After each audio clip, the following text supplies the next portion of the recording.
Hello, my name is Mr. Steffler, and I'm coming to you on June 1st, 2015 from room 111, Mr. Steffler's History Room, and I'm here to make my last video of the year. I'm here to talk about Chapter 22. I'm here to talk about the Civil War. I'm very excited that the end of the year is coming and we've learned so much. So this has been a great school year, and I want this to be a great video that you can learn from and hopefully do very well on your test tomorrow. One of the first things we started to do when we talked about the Civil War is talk about the strengths and weaknesses of the North and the South. And as many of you know, most of the strengths went to the North when it came to population, came to railroad tracks, came to factories and ability to wage war, even farmland when it came to growing things that they needed for food. The North had way more. The only advantage that the South had at the beginning of the war was their military leadership. They had really good generals and they had a really good plan to defend the South. Now, both sides realized after the Battle of Bull Run, when the South won, that this was not going to be easy.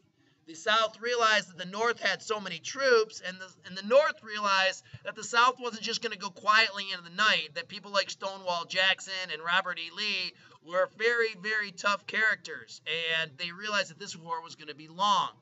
So the North started to plan for the Anaconda Plan, which was Lincoln's plan to crush the South. He had the long-term portion, which was to set up a blockade so the South could not sell its most important crop, cotton.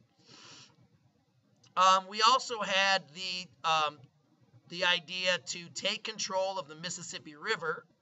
And then the third part was to attack Richmond and control the capital of the South. So those were the three parts of the Anaconda Plan. So one of the things that happened as the war went on is that war became more about freeing the slaves and less about preserving the Union. So in 1863, Abraham Lincoln passed the Emancipation Proclamation. And what that did was it freed all the slaves that were in the Confederate States. It did not free the slaves that were living in the Union states like Kentucky or Missouri or Maryland. Those slaves were not freed. The Emancipation Proclamation only frees the slaves in the Confederate States. And the war was going on, kind of bad for the North until the Battle of Gettysburg. Gettysburg is known as a turning point. July of 1863. Two big things happened in July of 1863. First big thing that happened in July of 1863 is that the Battle of Gettysburg was lost by Lee.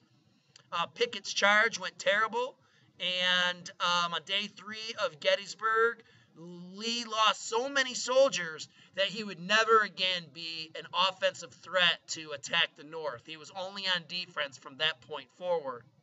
Also on the next day, Grant in the west takes over Vicksburg, which was the last stronghold on the Mississippi River. And Grant's conquering of Vicksburg meant that the Anaconda was in place to start its squeeze.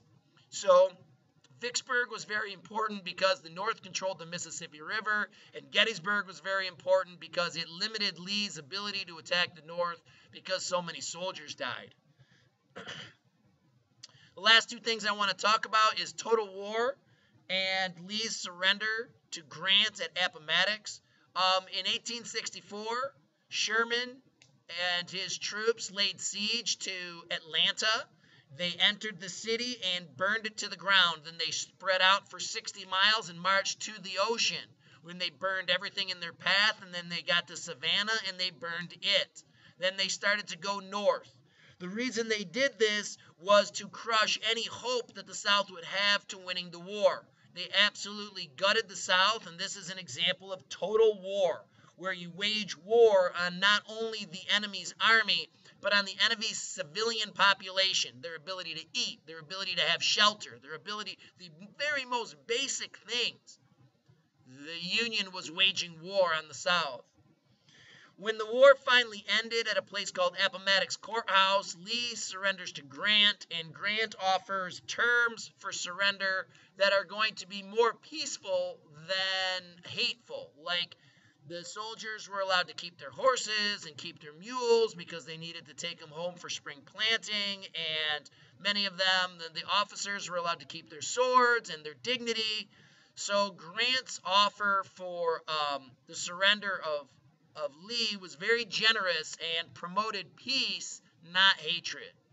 So these are the main ideas of the Civil War. I hope that you study for this, that you're ready for your test.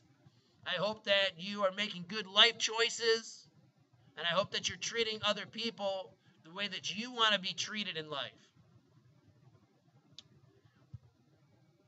Without further ado, God bless you, and God bless America.